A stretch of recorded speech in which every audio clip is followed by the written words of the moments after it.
एकाध बच्चे से पूछ लो बस, ये तो करते हैं, लेकिन बच्चा सीख जाएगा, समझ के साथ पढ़ने लगेगा, उसका सब समझ में आ जाएगा, स्पष्ट समझ में आ जाएगा। लेकिन हम लोग ऐसा नहीं कर पाते। उम्मीद है, अपेक्षा भी है कि इसके बाद जब आप पढ़ाएंगे बच्चों को तो इसी तरीके से पढ़ाएंगे जिससे बच्चे की समझ बने। ठीक है, धन्यवाद सर। नेक्स्ट बहुत सदन में पहले भी कर चुकी हूँ, बहुत सारी लगभग हर बार होती है कि प्रश्न, बच्चों के प्रश्न जो होते हैं हम लोग ये कहते हैं अधिकतम, जब तक मैं नहीं जानती थी तब मैं भी यही कहती थी कि हाँ और ना में ही होने चाहिए, एक लाइन के ही प्रश्न होने चाहिए जिससे बच्चा आसानी से उत्तर दे सके। ये हमारी मानसिकता बहुत लंबे समय तक रही, जब तक हम इसे समझ नहीं पाई तब तक। लेकिन ऐसा नहीं है, ये तब तक होना चाहिए जब तक बच्चा घर से आता है तो घर के ज्ञान से हम उसे जोड़ रहे हैं तो वो हाँ ना में उत्तर उसकी झिझक छूट जाए, अपनी बात वो कहने लगे हमसे, वहां तक होने चाहिए।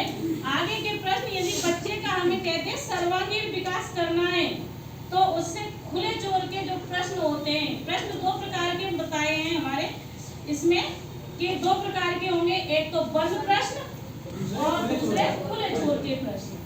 बंद प्रश्न में एक ही प्रश्न का एक ही उत्तर होगा, वो निश्चित होगा, हाँ ना या कुछ शब्दों में सटीक आंसर होगा। पूछा जाए तुम्हारे घर में भाई कितने हैं तो वो अपने बता देगा, पापा का नाम क्या है बता देगा, लेकिन अपने पड़ोसियों के नाम बताओ तो वो गिन गिन के सोचेगा कौन कौन हमारे पड़ोसी नजदीक है, कौन दूर है, कौन मोहल्ले में है, कौन गांव में है।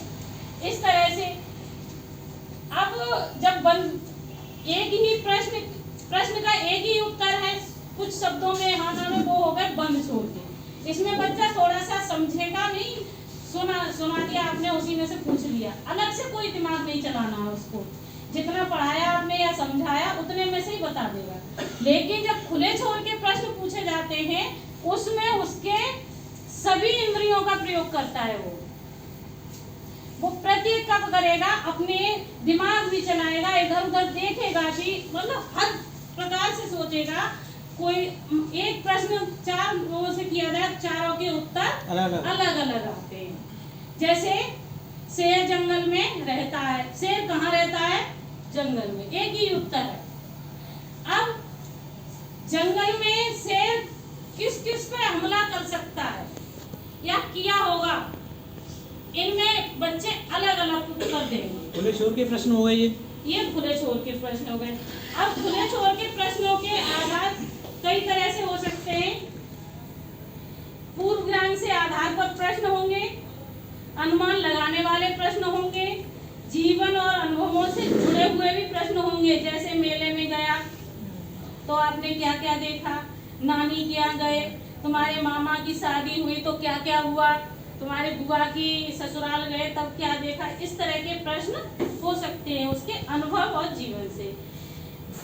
और इसी तरह से इसमें हमारे पाठ में जड़ और फूल का दिया है, पंखुड़ी में 12 पाठ है, 15 नंबर पाठ पर, तो उसमें भी यही है। अगला है स्वयं निष्कर्ष निकालने वाले प्रश्न, उसमें वो स्वयं निर्णय ले सकेगा इस तरह के प्रश्नों में कि सही क्या है, गलत क्या है। जैसे घमंडी बाग है पाठ, उसमें भी इसी तरह के बच्चों से हम कई